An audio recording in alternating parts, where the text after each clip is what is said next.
Hi, I'm Ben Ryan, analyst on Hedgeye's macro team. Here are the top 3 things in Keith's notebook. First, Japan.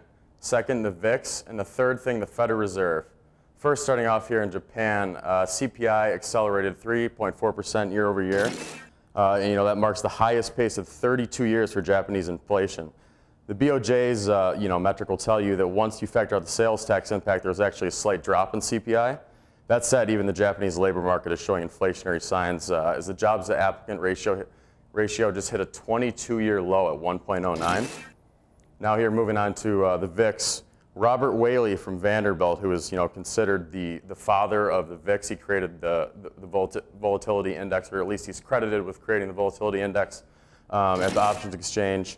When asked yesterday about how he feels about the all-time low here in the VIX, he said he isn't worried.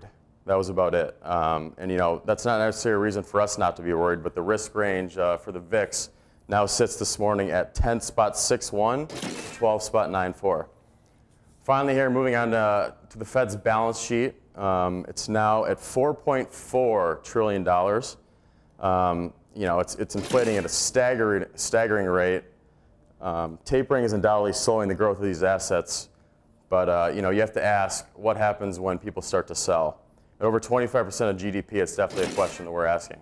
And that concludes the top 3 things in Keith's notebook.